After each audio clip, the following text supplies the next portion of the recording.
So we are wrapping up the Recon series today with a look at what I guess we can call the finish straight of the race. It's not exactly the last 100 meters, but it's the last 3K. I guess though when you are doing a 56 or 21, we can bend the definition of a finish straight to mean the last 3Ks. And this is quite a difficult section for a lot of people, I think because they don't expect it and they are caught a little bit by surprise. You turn left onto the M3 and almost immediately you encounter a hill that no one told you about, and I think that's the first problem. The second one is that this little hill, which is fairly steep, but it's not long, but it comes at the end of a very long sustained descent, and so your legs are softened up by the drop down from top gate to the M3, and then all of a sudden you find yourself going up again.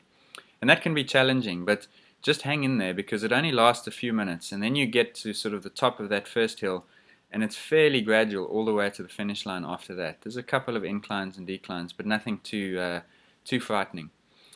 The other problem on this section is that if it's hot, then you are exposed to the sun for quite a large portion of it. So my advice there is just to pour water on yourself, keep yourself feeling cool, and try and manage how you feel.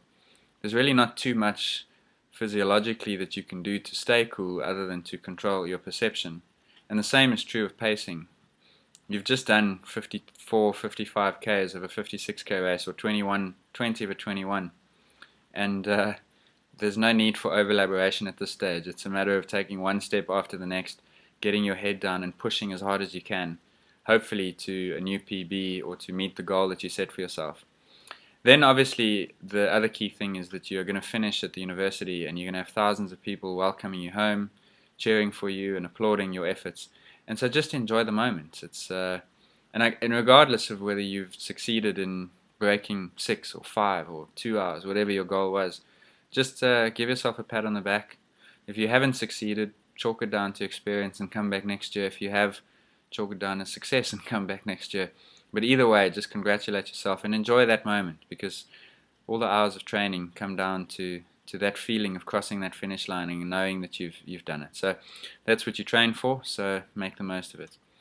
Here's the video of that section, and I'll talk you through those different sections. Again, it's a matter of seeing the finish line and going for it. So we're back on the route, and this is just short of the 18 and 53 kilometer marks, which are about to pass by right now. And you've just finished a long sustained downhill section from the top gate of Kirstenbosch to this corner where you will make a left turn onto the M3 and enter the race's final straight. And this is the hill that no one told you about, because you've all heard, I'm sure, of Southern Cross or Edinburgh Drive or Chapman's and Constantia, but this little climb is the one that ambushes you when your legs are at their most tired and you can't wait for the finish line. The good news is that it's not that long. In fact, where it bends off to the right up ahead, you'll see it shortly straightens out, and that's also where it levels off. It's fairly steep though, and especially when you've been on your feet for either 18 hard Ks or 53, this will hurt a little bit and your legs will feel wobbly because you've just been running downhill for so long and suddenly you change to an uphill. But just push on through that, because as soon as you crest that little climb, you get onto this long, flat, sustained section with a great crowd support, and you know now that you probably have between 10 and 15 minutes of running to go before you collect your medal and a nice cold Coke or beer.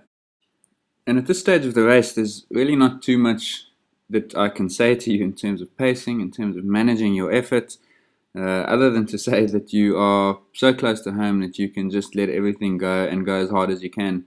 Hopefully you are well on course for the targets you set yourself, and you can enjoy these last 2 kilometers knowing you're about to achieve the goal. If you're not and you're close to them, then it's a matter of just putting your head down and putting one foot in front of the other until the finish line and fighting against that desire to slow down, because you will feel that regardless of which race you're in. It's part of the challenge and part of the deal, and this is where again you have your character tested. So just front up and guts it out. This is a short little climb up to the Princess Anne off-ramp, which is more or less 1 kilometer to go. You'll have the benefit here of these massive water tables, amazing support, bands, music. So let that add a little bit of energy to your step, and then you will get to the final short little climb, which really is not steep and it's very short, but at this stage in the race it feels like Mount Everest. But the road markings are telling you that you are almost at the University of Cape Town. You go up and you take this off-ramp when it switches to concrete, then very shortly thereafter you'll drop down onto this little off-ramp, which again isn't particularly steep, but at this stage feels like a mine shaft. and then you will be within sight of the grass and the finish straight. And it's here that you can just soak in the thousands of people waiting to welcome you to the finish line, the prospect of that medal, and being able to put your feet up for a well-deserved rest.